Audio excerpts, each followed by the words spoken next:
All right, let's talk about print formatting with strings. So there are two ways in which you can kind of do your print formatting with strings. There is I guess I wouldn't say the more conventional way, but there was kind of the original way, which is use the dot format. And now, which is a little more common and arguably a little more easier to use, are F strings. They both work in very, very similar ways. So, but we'll go over both just so you can see. So let's start off with a string. So we're going to print a string, and it's going to be now this is the story. Can't type here. Story all about how my life got flipped, turned upside down. Right? It's a string. Now this is a story all about how my life got flipped, turned upside down. Perfect. So within the string, we have the options that we can actually do some formatting in as well, which kind of gives us a little more what's the right way to say? A little more accessibility to it, and allows us to kind of do some cooler things with it.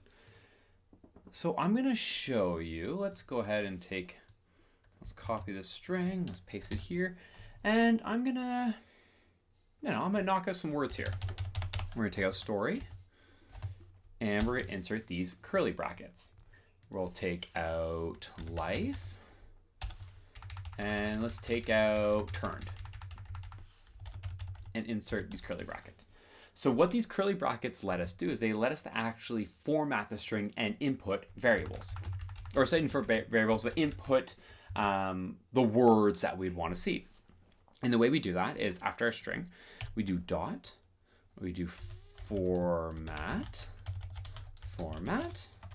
and then we can insert the words we want. So this is the story.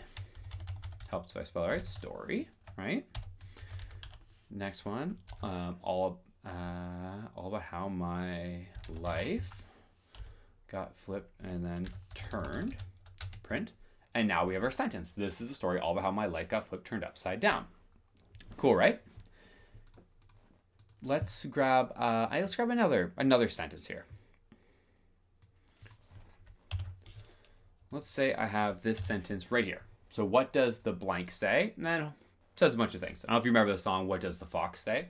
But that's where we're going with this. So same idea. If I take my dot format, I can insert, in copyright, I can insert the different terms. So ring dong, jerry ring ding, hatty hatty ho, the term fox, and I don't know how to pronounce that one, but it was from the lyrics. But if we look at it, we say, okay, well, it's out of order. It should say, what does the fox say, not what the ring ding says. The good news is there's a way we can actually assign where the string goes.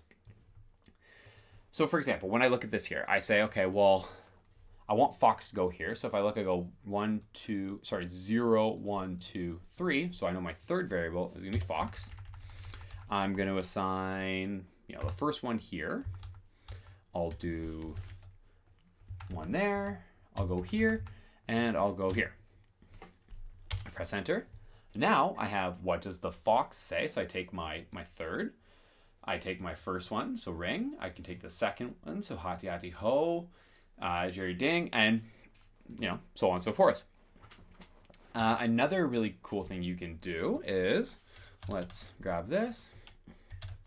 Oh, actually do this. Grab all this, put it over here. You can actually assign values to it as well. So I can assign an R. Let's assign G. Let's assign an H. Let's assign F, and we'll do J. J here. So then instead of using numbers and indexing, let's say you don't remember where the index is on this, but okay, I assigned fox, I assigned an F. I assigned, Jerry a G. I have an H. I have my R, and I have a J. I press enter. And same thing. So what does the fox say? We're using these indexes, but we assigned the variable to it instead. So really, really helpful.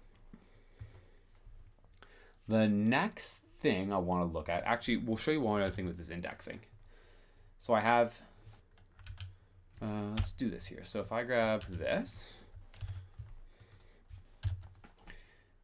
just because I wrote all these here, it doesn't mean I actually have to use them. So if I wanted, I could just have it say fox every single time.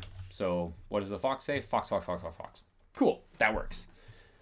Let's get this cleaned up here. We'll get rid of that.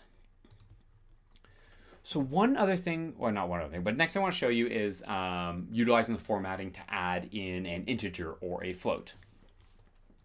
So let's say we do math, right? And we have 100 and we divide it by 77. And we look at math. Math is 1.287. Sorry, 1.2987. Great job. And I want to print, I want to say the result was curly braces dot format. Oh, what am I doing? I was gonna put it outside my dot format, and I put in math. I get the result was 1.298. Cool. You can also, within print formatting, let's grab this. I can, again, assign it, so we'll assign the M to it. I can put my M here. Cool, result was, same thing. But there is, within formatting, you do have kind of a cool thing you can do with the formatting to kind of get it into kind of, I guess, the format you want it. Let's say, for example, this number here, tons of decimal places, right? And when I'm running through my equations and I'm printing it off and it's showing up my console, and maybe I don't want this many decimal points, for example. So one thing we can do within our formatting is we can actually grab the value. So what we're looking for, so in this case, it'd be M. We can assign the width. So this is how much white space we would have. And then from there, we can grab our precision and we'd add the letter F at the very end. So what does all this mean? So let's take a look. So we have our value, which is M. My width, let's say it's 10. So a pretty big width. So we're gonna have 10 spaces of white space. And precision, I wanna do, 3 decimal places. I put my F. Invalid format, what did I do? Oh, that's why. Dot F, what am I doing here? Silly, silly me. Let's fix that there. Cool. So yeah, so I have my variable, my M, so math. I put 10, so I have my 10 white spaces, and then I put my 3 for how many decimals I want to see. I can change this number. Let's say I want to do 5. I now have more decimals. I can change this number to 1, less white space. You get the point, right? Perfect. So one other thing we should look at then is the string literals. So string literal. String literal. I don't know if I spelled literal right, but that's fine. Actually, let's just get rid of this. So we're going to create a new string. We're going to call it Gav. We're going to call it Gav, right? Cool. Now to utilize string literals, it's actually almost exactly the same as the dot format, except for in this case, you're going to put an F. You're going to get your apostrophes ready. You're going to write, hello, my name is, curly brackets, and you're going to insert your variable. So in this case, name, which gives me Gav. And you can actually push this a little further too. So let's create another one. So we're gonna create name, we're gonna call it Dwayne. Let's do age equals 45-ish, I guess, I don't know. And muscles, we're gonna set it to equal, decent muscles, right? Cool. So we're gonna print, we go F, open up, hello, my name is, curly bracket, name.